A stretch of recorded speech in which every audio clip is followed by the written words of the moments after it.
Hi guys! Welcome back again dito sa Schema Technique channel. So medyo matagal po na hindi ako nakapag-update sa tutorial natin. So dahil sa nakapag-open na po tayo ng shop sa Carriedo. So kung malapit lang po kayo sa Carriedo, maaari nyo akong pasyalan doon at magpagawa ng cellphone ninyo or ipatingin kung ano yung dapat gawin dyan sa cellphone nyo. So ngayong araw po ay papakita ko naman sa inyo kung paano gawin itong ganitong klaseng problema. Kung makikita nyo, maglo-logo lang siya, tapos mamatay, mag-open, ang tawag dyan, boot loop, restart, o nagbo-boot loop lang siya sa logo niya. So ang iba, ang tawag naman dito ay nagre-restart lang palagi. So ang ginagawa po dito ay nire-restore lang po or na-update natin sa iTunes. So dalawang klase po ito paano ginagawa. So yung isa, i-restore natin sa iTunes, yung pangalawa, i-restore naman natin sa Trio Tools. So parehas ko po siyang ipapakita sa inyo kung paano ito gagawin. So simulan na po natin para maayos na natin itong cellphone na ito.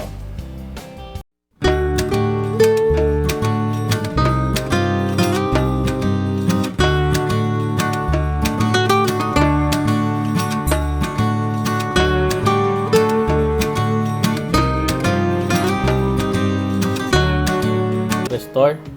So kung nakikita nyo po yung iPhone natin, namamatay-matay siya, nagiging logo, open, logo, tapos namamatay. So ibig sabihin niya, boot loop lang po siya sa logo or restart lang. So para magawa po yan, yung ganyang issue, kailangan po natin i-restore gamit yung application na iTunes. So ganito po, no? So open natin yung application. Yan. So, kung wala po kayong application yan, so ganito lang po. Punta kayo sa Google Chrome nyo or sa kahit anong browser nyo. Then, i-type nyo iTunes. So, pagka-type nyo na yan, so, click nyo to si iTunes. So, punta tayo sa download. Download iTunes for Windows. Kung for Windows kayo, ang Windows ang gamit nyo, ito ang i-download nyo. Kung Mac kayo, ito. So, dahil Windows po tayo, click nyo lang po nyo yan. May lalabas dyan. Punta po tayo dito sa looking for other version. So, pwede rin naman dito, diretso sa Microsoft, kung naka Windows 10 po kayo. Pero ito, looking for other version. So, click nyo yung Windows. Then, download iTunes for Windows now 64-bit. Actually, automatic naman ito eh. Pero kung 32-bit kayo, click nyo lang ito. 64-bit, click nyo yan. Para malaman nyo kung 64-bit kayo or 32-bit, so punta po tayo dito sa yan, in this PC. So sa in this PC, right click nyo po dyan, tapos select nyo itong properties. So makikita nyo dito yung system type natin. So 64-bit operating system. So yan po yung kakailanganin natin. Close natin. Balik tayo doon sa browser natin. So ito po yung i-download nyo. I-click nyo lang po yan. So yan. So dahil meron na ako nyan, no? At meron na tayo. Gagawin mo dyan, i-download nyo lang kung ma-download nyo na yan. So dahil meron na nga tayo, so diretso na tayo dito. Open natin si iTunes, isaksak natin to si iPhone sa computer, i-hold natin yung volume down, power. So sa kadalasan sa iPhone 7, so pataas, volume down, tsaka power lang. So pag hindi natin nakuha yan, so sa iPhone 5s naman, iPhone 5, iPhone 4 hanggang iPhone 6s Plus ay hold volume down, power, tsaka home button. Kailangan papalabas natin yung recovery mode. So yan. So ang tawag dyan, DFU mode.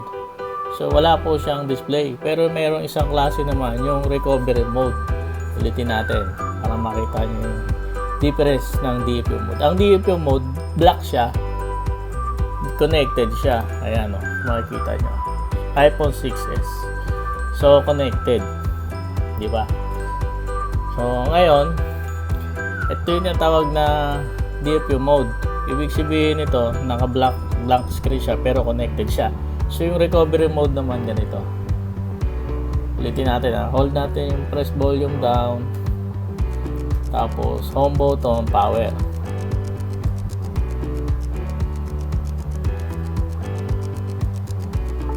Yan.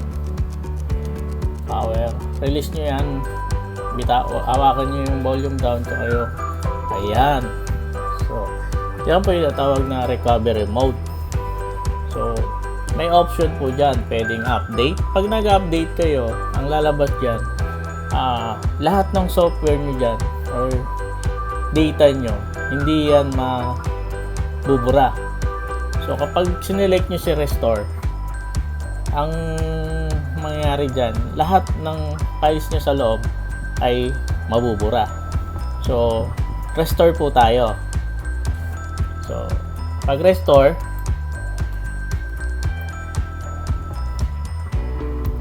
so kung wala pa ho kayo niyan, wala pa kayong naka-download na firmware, next lang kayo at magda-download siya dito kung makikita nyo dito sa taas, di ba? So tuloy-tuloy nyo na po yon. Pag lumabas nyo, next lang po kayo. So dahil meron na po tayong na-download, so may naka-ready na po ako. So ang gagawin nyo lang po ay i-press nyo yung shift button, then select nyo itong restore iPhone. Then, hanapin nyo ngayon kung saan nakalagay yung files na dina-download na meron na kayo. Pero kung wala, direct naman yun eh. So, dahil meron na nga po ako, ganito gagawin. Punta kayo, hanapin nyo kung saan nakalagay. So, sa akin, dito po siya nakalagay. So, 3 tools firmware. So, iPhone 4 7. So, ito yun. iPhone 4 7.31. So, yan. So, re-restore po natin.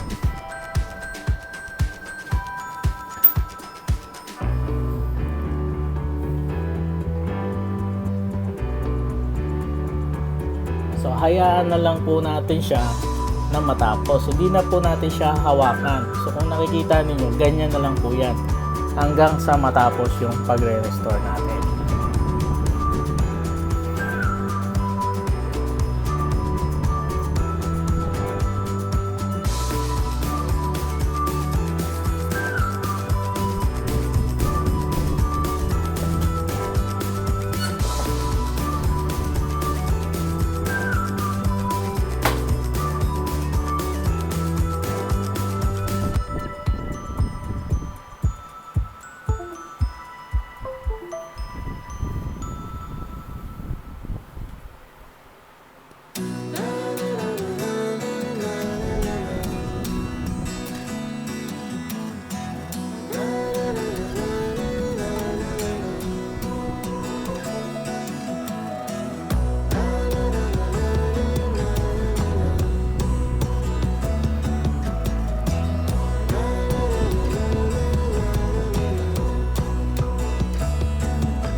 iPhone has been restored to factory settings. So, click OK lang.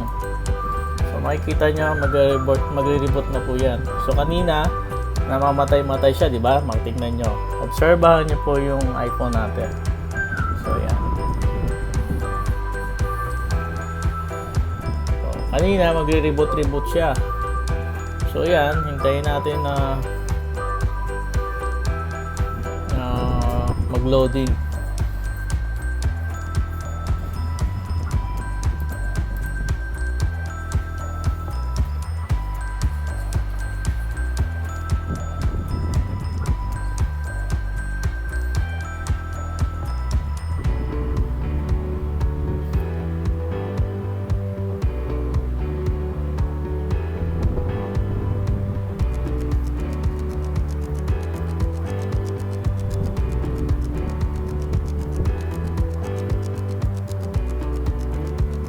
So, yan. Hintayin nyo na lang po yan. Then, next nyo na lang kung i-set up nyo na lang yung iPhone nyo. So, wait po natin siya.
Ayan. So, yan po yung kalalabasan. Ang gagawin nyo lang, configure nyo lang, English, select region, Philippines, so set up manually, so ganon. So, okay na.